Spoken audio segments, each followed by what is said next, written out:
All right, so today we're going to be looking at the future of the New York Giants, Okay. specifically Shedeur Sanders, and whether he could be the quarterback to turn the franchise around. hmm You sent over a pretty fascinating article that argues not only for drafting Sanders, Right. but also for potentially bringing in his entire receiving corps from Colorado. Yeah, what's really interesting is that idea of chemistry, Yeah. and how it could give the Giants like an instant offensive identity. Uh-huh. It's a very different approach than the typical, Right. draft for need Which, strategy. it's not every day you see a team potentially draft an entire offensive unit. Yeah. But Yeah, no, that's a great point. let's start with the quarterback himself. Okay. The article highlights some impressive stats from Shedeur Sanders' time at Colorado. Mm. Over 400 passing yards this past season, Wow. a 74% completion rate, Shoot. 37 touchdowns, Okay. and over 13,000 career yards with 121 touchdowns. Those are some eye-popping numbers, especially that completion percentage. Yeah. I mean, considering he was sacked 52 times last season, Right. that's impressive. It suggests that he's got that poise and awareness to get the ball out quickly, even under pressure. Exactly. And, that's absolutely critical Oh, yeah. at the NFL level. And it's not just getting rid of the ball. Right. He's also completing these passes with pinpoint accuracy. That's huge. And here's where things get really interesting. Okay. You mentioned in your notes that the Giants' offense under Brian Daboll Right. relies heavily on play-action passes, Yes. where the quarterback fakes a handoff to freeze the defense. Right. Well, guess what? You got it. Sanders completed over 78% Wow. of his play-action passes in college. That's a fantastic point. Yeah. If he can replicate that success in the NFL, Right. it could make the Giants' offense incredibly difficult to defend. Absolutely. And you know what else is interesting? Sanders actually trained under former Giants coach Pat Shurmur while at Colorado. Interesting. So he's walking into a situation where he's already familiar with the system. That definitely gives him a head start. Yeah. The article also mentions that he really impressed scouts with his command of that offense at the Shrine Bowl. Oh, yeah. He looked great there. So that familiarity with the system could be huge. It could mean that he's ready to start right away, Right. which is something the Giants desperately need. They do. Yeah. Of course, there's always the question of how college success translates to the pros. So for sure. And the article does mention that some scouts have questioned Sanders' commitment to the game, given his background. Okay. I'm curious, how much weight do you put on those concerns? Yeah. And how much do you think his performance at the Shrine Bowl might have addressed them? It's always a gamble projecting college players to the NFL. Yeah. But what we saw from Sanders at the Shrine Bowl suggests he's taking this seriously. It was sharp, decisive, and showed real command of the offense. Okay, so let's assume for a moment that the Giants do draft Sanders. Right. You're looking for an offense that can consistently put points on the board. Of course. And in your notes, you pointed out that the Giants really struggled in the red zone last season, They did. ranking 22nd in the league. Yeah, it was rough. Do you think Sanders, with his accuracy and ability to execute play action, could be the key to unlocking their scoring potential? I think so. Yeah. His ability to make quick, accurate throws, Right. especially on play action, Right. could significantly boost their red zone efficiency. Okay. But here's where things get really unconventional. Okay. The article argues that the Giants should consider drafting not just Sanders, Yeah. but also his top 3 receivers from Colorado, Right. LeJounte Wester, Jimmy Horn Jr., and Will Shepard. The whole crew. Yeah. I have to admit, when I first read that, I thought it was a bit out there. Yeah. But the more I think about it, Yeah. the more intriguing it becomes. It's not just about getting talented players. It's about getting players who already have a proven connection, Exactly. who can hit the ground running Yeah. from day one. From day one. What do you think about the potential of this trio in the Giants offense? Well, it's fascinating. Yeah. You've got 3 receivers with distinct skill sets Right? that complement each other perfectly. Okay. Wester, the reliable slot receiver, Right? could be a chain mover on 3rd down, Yeah. something the Giants have struggled with. They have? Then there's Horn Jr., Okay. a YAC specialist, Right. meaning he excels at gaining yards after the catch. Right. He brings explosiveness Yeah. and big play potential to the offense. And don't forget Shepard, Oh, yeah, how could we? the big-bodied receiver who can dominate in the red zone. Yes, and he's a solid run blocker, too. Which would be a bonus for Saquon Barkley. So you're essentially creating a plug-and-play offense ready to go from week one. Yeah, that level of familiarity between the quarterback and his receivers is invaluable. Oh, for sure. Especially for a rookie quarterback entering the league. Right. They already have that unspoken communication, that trust factor that takes years to develop. It almost eliminates the learning curve.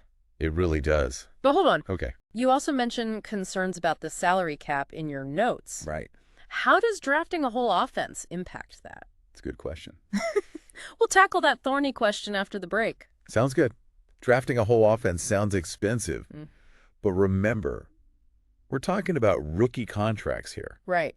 And when it comes to quarterbacks, those early year contracts actually provide teams with a lot of financial flexibility. So you're saying that drafting Sanders, even with his receivers, could actually free up some cap space. Exactly. For the Giants. Rookie quarterback contracts are structured to give teams more cap room in those initial years. Okay.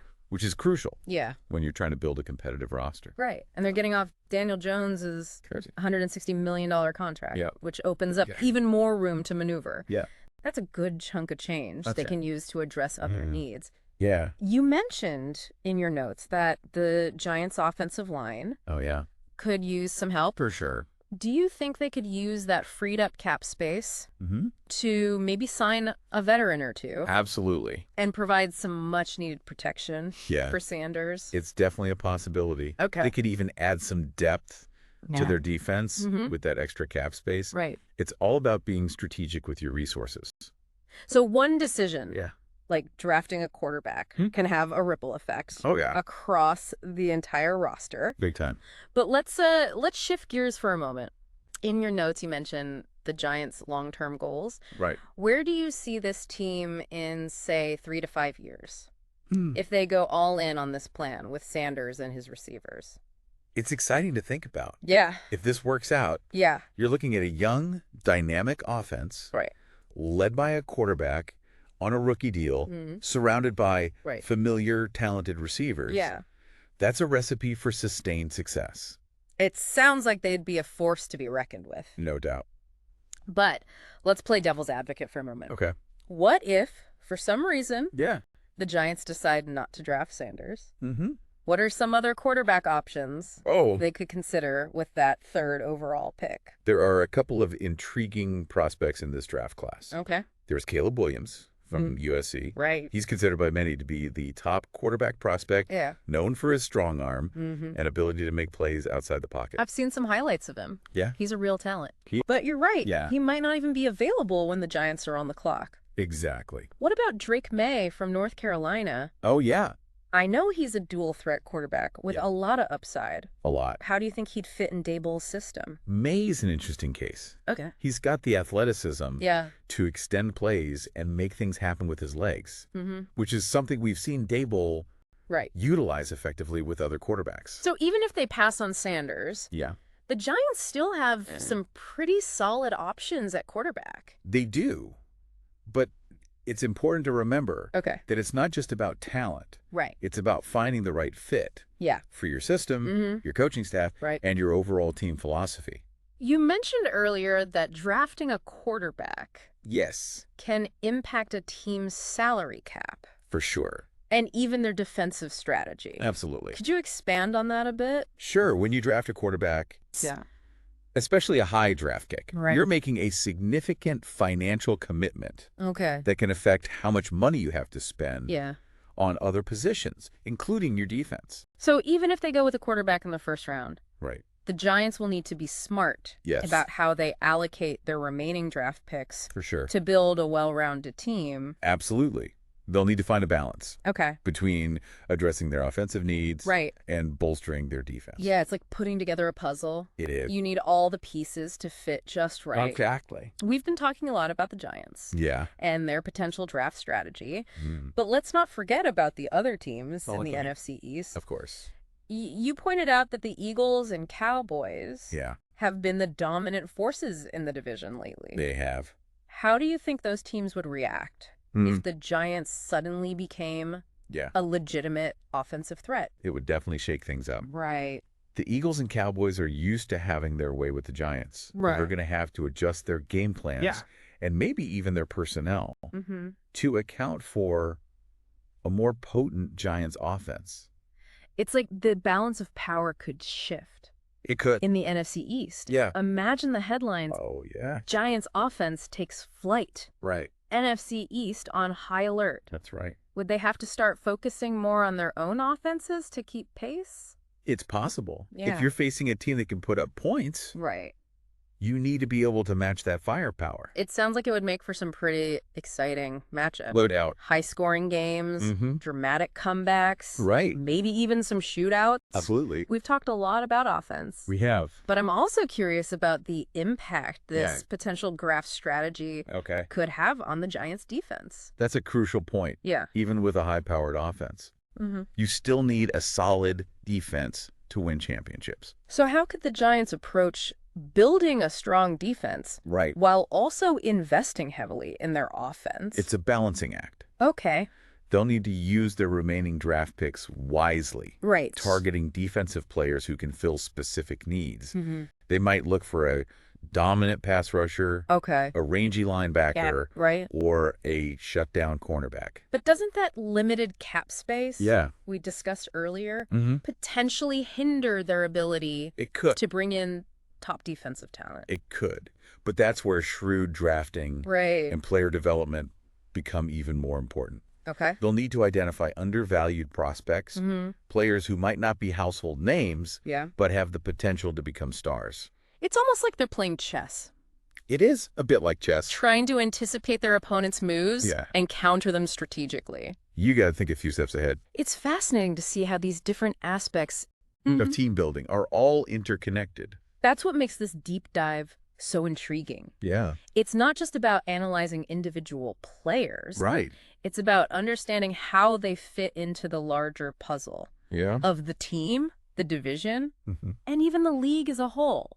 It's like peeling back the layers of an onion. That's a good analogy. Revealing all the complexities and intricacies of building a championship caliber team. Absolutely. And speaking of layers, there's one more aspect of this potential draft strategy that I find particularly captivating. Oh, yeah. It's a bit more intangible. Okay. A bit more about the narrative surrounding the team. I think I know where you're going with this. Yeah. You're talking about the legacy factor. Exactly. Yeah. We're not just talking about any quarterback here. Whoa. We're talking about Shedeur Sanders. That's son of Deion Sanders. Oh, yeah. One of the most electrifying players in NFL history. It's almost like a Shakespearean drama unfolding right before our eyes. The young prince stepping out of his father's shadow, trying to forge his own path, potentially, with his loyal companions by his side. It's a story that writes itself. And let's be honest, the New York media loves a good narrative. They'll be all over this. Oh, absolutely. They'll be comparing him to Deion every step of the way, analyzing every throw, every decision, every win, every loss. Right. But even beyond the media, I imagine there's a lot of pressure that comes with being primetime son. Oh, yeah. How do you think Shedeur will handle that? It's a double-edged sword, that's for sure. Yeah. On one hand, that legacy, that name recognition can be a powerful motivator. Yeah. It can create a sense of destiny, a drive to prove yourself worthy of the name. But it could also be incredibly daunting to have those expectations, those comparisons following you everywhere you go. Absolutely. Yeah. It's a lot for a young player to handle. Right. And the Giants, if they do draft him, will need to make sure he has the right support system in place. Yeah. They need to protect him from the media frenzy, allow him to develop at his own pace, and create an environment where he can thrive. You know, it's interesting to think about how this narrative, this legacy factor, could impact not just Shedeur, but the entire team. Could it bring them together, create a sense of shared purpose, like we're all in this together mentality? Absolutely. It could be a galvanizing force. Yeah. Imagine the energy in that locker room, the excitement from the fans. It could create a buzz around the Giants that we haven't seen in years. So in a way, they're not just drafting a quarterback. They're drafting a cultural phenomenon. Yeah, it's bigger than football at that point. And with that comes a unique set of challenges and opportunities. For sure. Yeah. It's a fascinating case study in team building leadership and the power of narrative. We've covered a lot of ground in this deep dive. We have. From analyzing Shedeur Sanders' stats and potential fit in the Giants' offense, to exploring the salary cap implications, to considering the ripple effects this could have on the NFC East landscape, and now to grappling with the intangible yet powerful influence of legacy and narrative. Yeah, it's been a great discussion. It's clear this is a decision with far-reaching consequences for the Giants franchise. It really is. It's a gamble, for sure. But with great risk can come great reward. Well, we'll be watching closely to see how this all plays out. It's going to be a fascinating draft and an even more fascinating season to see how Shedeur Sanders and potentially his Colorado receivers adapt to the NFL. Absolutely. It's going to be fun to watch. It's a reminder that the NFL is more than just a game. Yeah. It's a tapestry of stories, personalities, and legacies, constantly evolving and captivating audiences worldwide. That's a great way to put it. And as always, we appreciate you joining us on this deep dive. It was my pleasure. We hope you found it insightful, thought-provoking, and maybe even a little bit entertaining. I hope so, too. So until next time, keep learning, keep questioning, and most importantly, keep diving deep. Couldn't have said it better myself.